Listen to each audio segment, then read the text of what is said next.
India TV YouTube channel को subscribe करें और बेल आइकन दबाएं।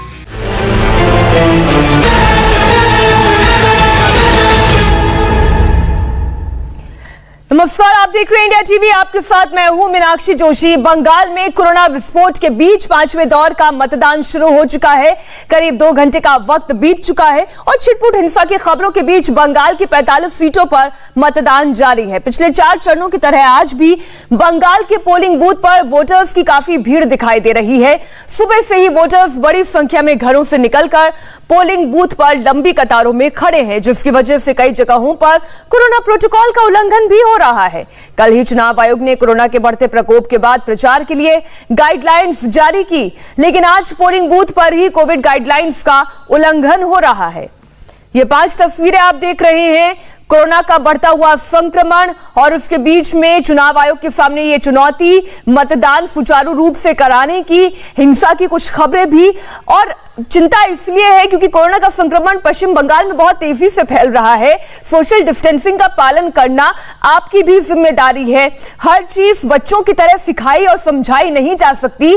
आप जिम्मेदार नागरिक बने, अपने बीच में दूरी बनाकर रखें, मास्क का इस्तेमाल करें, हाथों को सैनिटाइज करें, और ये आपके अपनी जान के लिए और आपके अपने परिवार के लिए बहुत जरूरी है। लेकिन बंगाल में अब वोटिंग से जुड़ी हुई कुछ और बड़ी खबरें आपको बताते हैं।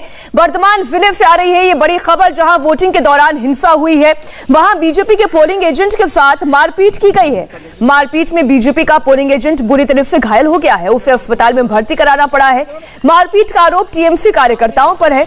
आरोप यह है कि वोटिंग के दौरान टीएमसी के कुछ कार्यकर्ता बूथ कैंपस में घुस गए और बीजेपी के पोलिंग एजेंट की पिटाई शुरू कर दी। ये 2 तस्वीरें आप देख रहे हैं। बंगाल में 45 सीटों पर इस वक्त मतदान की प्रक्रिया चल रही है और छिटपुट हिंसा की खबरें भी है। और बीते चरण की अगर बात करें, जिस तरीके की हिंसक घटनाएं सामने आई थी, उसके बाद इस वक्त प्रशासन ज्यादा सजग है और सुरक्षा बलों की संख्या भी बढ़ा दी गई है। सॉल्ट लेक से इस वक्त हमारे साथ संवाददाता मनीष भट्टाचार्य जुड़े हुए हैं, हमारे साथ संवाददाता पवन नारा भी जुड़े हुए हैं, और सिलीगुड़ी से अमित पालित हैं, नादिया से अमित पालित जुड़े हुए हैं, और सिलीगुड़ी से इस वक्त पवन नारा हमारे साथ है। मनीष, सबसे पहले आप ये बताएं कि वर्तमान में जो हिंसा हुई है उसमें अभी तक का क्या अपडेट है? यह हिंसा क्यों हुई, किसने शुरू की? देखिए, मुनीपाड़ा शांतिपाड़ा इलाका है, बूथ नंबर 72, जहां पर बीजेपी के कार्यकर्ताओं का ये आरोप है कि टीएमसी के कुछ कार्यकर्ता आए और उसके बाद उनकी पिटाई करनी शुरू कर दी। वहां पे उनको बूथ में जाने से रोका गया, जिसके बाद जो अजीत सोरेन नाम का जो वहां पर व्यक्ति था उसको काफी चोट आई है। हालांकि मौके पर भारी पुलिस जाब्ता वहां पर पहुंच गया था और उसके बाद पूरे इलाके में शांति बहाल करने की कोशिश की गई, लेकिन बात पे लोग उग्र हो रहे हैं। लोगों का ये आरोप है कि जो टीएमसी के जो कार्यकर्ता हैं वो एक ग्रुप बनाकर इधर उधर जा रहे हैं और ग्रुप बनाकर ही यहाँ पर आए थे, और उसके बाद ही कहासुनी शुरू हुई पहले तो, और कहासुनी से विवाद इतना ज्यादा बढ़ गया कि हाथापाई हो गया और अजीत सोरेन नाम के युवक को जम के पीटा गया। उसके बाद उसको अस्पताल भेजा गया है। लगभग 3 से 4 लोग घायल हुए हैं इस पूरे विवाद में, और मौके पर फिलहाल भारी पुलिस जाब्ता तैनात कर दिया गया। क्या कोई गिरफ्तारी भी हुई है या किसी को हिरासत में लिया गया है इस पूरे मामले में, मनीष?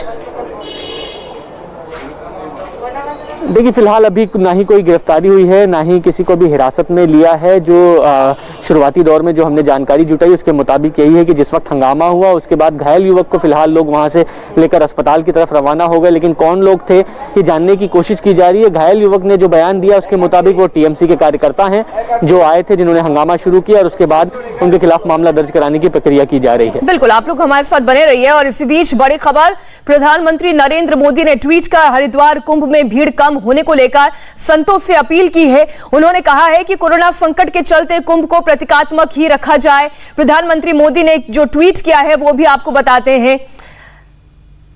आचार्य महामंडलेश्वर पूज्य स्वामी अवधेशानंद गिरी जी से आज फोन पर बात की। सभी संतों के स्वास्थ्य का हाल जाना। सभी संतगण प्रशासन को हर प्रकार का सहयोग कर रहे हैं। मैंने इसके लिए संत जगत का आभार व्यक्त किया। मैंने प्रार्थना भी की है कि 2 शाही स्नान हो चुके हैं और अब कुंभ को कोरोना के संकट के चलते प्रतीकात्मक ही रखा जाए। इससे संकट से लड़ाई को और ताकत मिलेगी। और अमित इस वक्त हमारे साथ बंगाल से जुड़े हुए हैं और इधर हरिद्वार में कुंभ चल रहा है, कुंभ में भीड़ चल रहा है, कुंभ में भीड़ जुट रही है, इसमें कोई शक नहीं है। लेकिन भीड़ तो पश्चिम बंगाल में भी अमित जुट रही है और प्रधानमंत्री नरेंद्र मोदी यहां पर पहुंचे भी, कई रैलियां, कई रोड शो भी हुआ। लोगों के अंदर जागरूकता नहीं दिखाई दे रही है, सेल्फ रेगुलेशन भी नहीं दिखाई दे रहा है। और जो अपील आज प्रधानमंत्री नरेंद्र मोदी ने की, शायद इस अपील की और पहले जरूरत थी। देखिए मीनाक्षी, मुझे लगता है कि एक तो है कि जो न्यूज़ चैनल्स के जरिए जो खबरें आ रही हैं, अखबारों के जरिए जो खबरें आ रही हैं, वो कहीं ना कहीं जो तस्वीरें आ रही हैं, मौत की तस्वीरें हैं, वो लोगों के अंदर एक जागरूकता पैदा कर रही है। मैं आपको एग्जांपल ये देता हूं कि पिछले 10 दिन के अंदर हमने एक चीज़ नोटिस किया है कि आम लोगों के अंदर एक जागरूकता नजर आई है। पहले हमें लगता था कि हम देखते थे, कहीं पर जाते थे तो करीब 40% लोग लगते थे कि मास्क पहन के घूम रहे हैं, लेकिन अब उसमें इजाफा दिखता है। कहीं पर जाते हैं तो देखते हैं करीब 65% लोग अभी मास्क पहनने लगे हैं। और इस वक्त मैं जहाँ पर हूँ, होरिदगाड़ा जो नोदिया का इलाका है, जहां पर आप देख सकते हैं यहाँ पर पोलिंग हो रही है, यहाँ पर जो लोग आ रहे हैं ज्यादातर लोग मास्क पहने हुए आ रहे हैं। यहाँ तक कि जो बाहर भी आ रहे हैं वो भी हमें मास्क पहने हुए देखें, अंदर तो पहनना ही पड़ता है। दूसरी बात यह है कि अगर प्रधानमंत्री मोदी की ओर से या फिर जो बड़े नेता है, चाहे ममता बनर्जी हो, अभिषेक बनर्जी हो, अमित शाह हो, अगर अपनी रैलियों में, अपने सभाओं में लोगों से अपील करेंगे तो मुझे लगता है कि लोगों के अंदर असर पड़ेगा, खासतौर पे जो कार्यकर्ता हैं, क्योंकि जो लोग वहां पहुंचते हैं वो तो सोशल डिस्टेंसिंग मानते ही नहीं है, ना ही वो मास्क पहनते हैं। तो कम से कम एक तो माने, मास्क पहने तो भी हम मान सकते हैं, क्योंकि आप भीड़ में हो सकता है सोशल डिस्टेंसिंग को पालन नहीं कर सकते हैं, लेकिन मास्क के बिना आप कैसे हो सकता है। और जिस तरह से पश्चिम बंगाल में, खासतौर पे कोलकाता, उत्तर 24 परगना में लगातार हम देख रहे हैं कि पहले 4000, 5000, 7000 इस तरह से जो केसेस लगातार बढ़ते जा रहे हैं, एक दिन में हजार से ज्यादा के केसेस का इजाफा हो रहा है। उसके बाद तो जो सोशल डिस्टेंसिंग, चाहे मास्क हो, इनका तो पालन करना ही चाहिए। अब तो इसी ने गाइडलाइंस भी दे दिया है। और मैं आपको नोदिया की बात बता दूं, जहां पर इस वक्त मैं हूं, यहां पर अगर समीकरण की बात करते हैं, होरिदगाड़ा सीट जो है ये एक मथुआ बहुल सीट है और यहां पर मथुआओं का जो समुदाय है वो करीब 45% पड़ता है। यहां पर टीएमसी की जो नीलिमा नाग है वो पिछली बार 2016 में यहां से जीती थी, एक बार फिर से उनको मैदान में उतारा गया है। उनके खिलाफ बहुत ही एक इंटरेस्टिंग कैंडिडेट को उतारा है बीजेपी ने, मथुआ समुदाय से आता है, उनका नाम है असीम सरकार, जो एक कलाकार हैं, वो गीत गाते हैं, कवि गीत गाते हैं और मथुआ समुदाय से आते हैं। तो बीजेपी को लगता है कि इस इलाके में जहां पर दबदबा है मथुआ समुदाय का, वहां से सीट जीत सकते हैं। दूसरी बात यह है कि नदिया में आज जो 8 सीटों पर वोटिंग हो रही है, उसमें 5 सीटें जो हैं वो एससी के लिए रिजर्व है और इन 5 सीटों पे जो मैं जिक्र कर रहा हूं, 5 सीटों पर मथुआ समुदाय का अच्छा खासा दबदबा है। खासतौर पे रानाघाट की जो 4 सीटें पड़ती है, रानाघाट उत्तर पश्चिम, रानाघाट उत्तर पूर्व, इसके अलावा रानाघाट दक्षिण और किशनगंज, ये जो 4 सीटें हैं, यहां पर मथुआ समुदाय 30 से 35% और कुछ जगह जैसे किशनगंज है वहां पर तो करीब करीब बताया जाता है कि 45 से 50% वहां पर मथुआ है। तो ये जो 4 सीटें हैं ये बहुत अहम हो जाते हैं बीजेपी के लिए। तो कुल मिलाकर आज जो यहाँ पर नदिया में वोटिंग हो रही है, यहाँ पर बीजेपी को लगता है कि ज्यादा से ज्यादा सीटें ला सकते हैं। मीनाक्षी, बिल्कुल। पवन, इस बार की अगर फेज की बात की जाए तो 2016 से इस बार का फेज बिल्कुल अलग हो चुका है। वोटरों की ये मानसिकता भी अलग हो चुकी है, प्रचार तंत्र ने बहुत तेजी से काम किया है। तो 2016 से 2019 और 2019 से 2021 के बीच में एक बहुत बड़ा टाइम लीप आया है, ये सिलीगुड़ी में किस तरीके का दिखाई देता है? जी मीनाक्षी, सबसे पहले सिलीगुड़ी में आपको वोटरों की कतार हम दिखाना चाहते हैं। यहाँ 6 अलग अलग बूथ हैं, सबकी वोटरों पे कतार लगी है, सब अपना मास्क लगाकर आए हैं। बाकी पोलिंग बूथ पे आपने देखा होगा कि मास्क वो है जो यहाँ पोलिंग बूथ पर प्रोवाइड किया जाता है, लेकिन यहाँ मतदाता जागरूक है, अपना अपना मास्क लेकर आए हैं, लंबी कतारें हैं।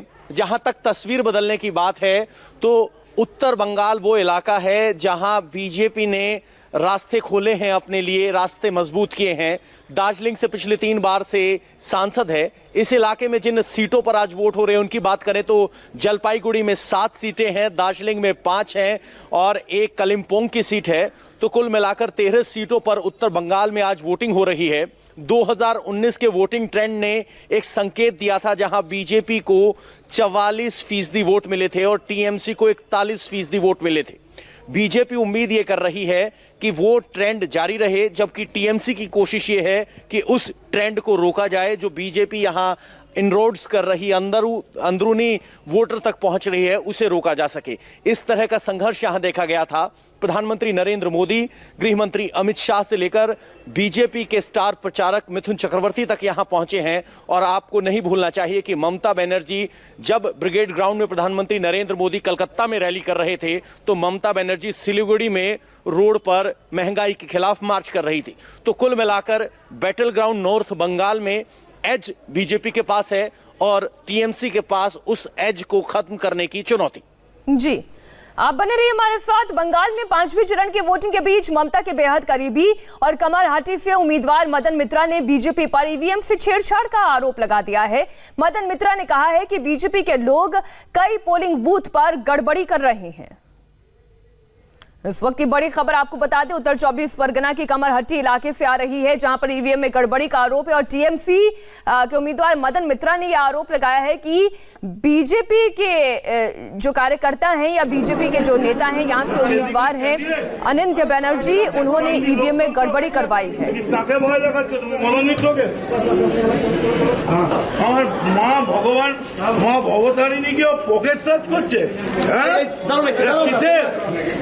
হিন্দুত্ব বিজেপি ছবিটা করতে দাও না, হ্যাঁ মানে পকেটে ঢুকতে দিচ্ছে আমাদের ক্যান্ডিডেট।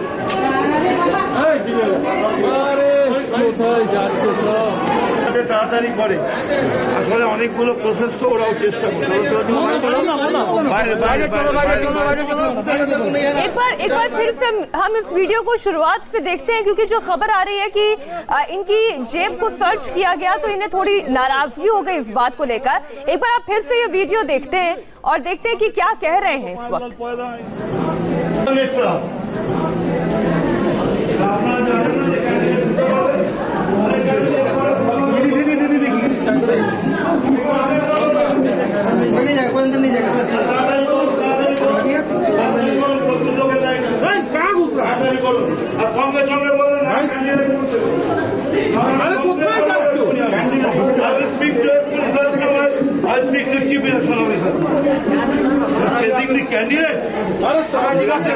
লোকতন্ত্র কাকে ভয় দেখাচ্ছ তুমি? মদন মিত্রকে?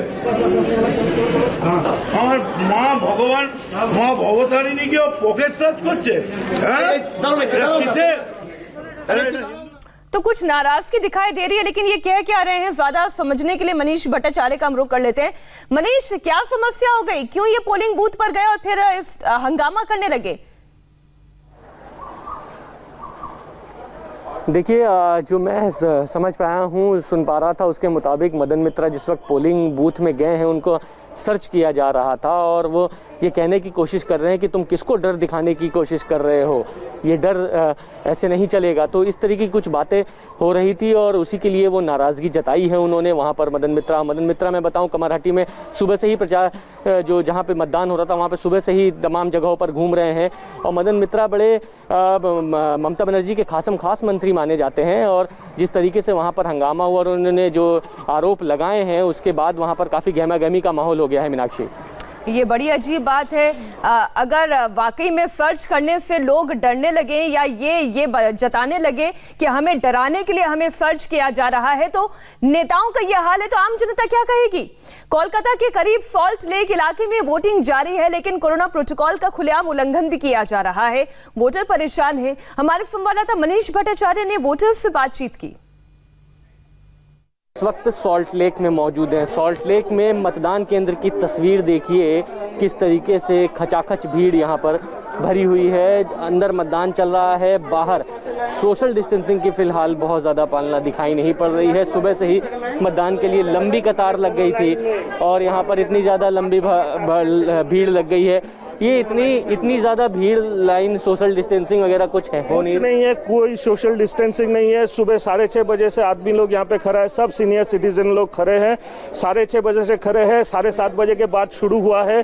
कोई पार्ट नंबर का कोई सीरियल मेंटेन नहीं हो रहा है, कोई वॉलंटियर्स नहीं है। ये ऐसे लंबी कतार लगी हुई है, कोई प्रॉब्लम आ रही है अंदर? प्रॉब्लम तो होगी, अब जैसा माहौल चल रहा है वैसा प्रॉब्लम भी है।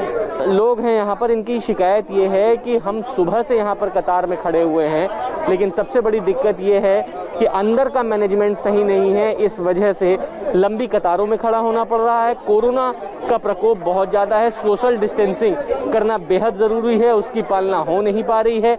जो गाइडलाइंस दिए गए थे कोरोना के फॉलो करने के लिए, उन गाइडलाइंस को फॉलो किया नहीं जा रहा है और हालत ये है कि ठसाठस यहाँ पर भीड़ है और जो कतार लगी हुई है उसमें एक व्यक्ति का नंबर ही बहुत देर में आ रहा है।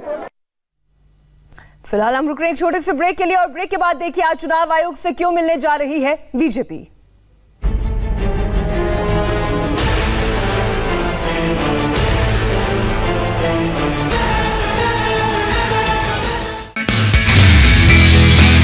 नमस्ते, मैं हूं मीनाक्षी जोशी। वीडियो और खबरों से अपडेट रहने के लिए India TV YouTube channel subscribe करें, बेल आइकन दबाना ना भूलें। जुड़े रहें इंडिया टीवी के साथ।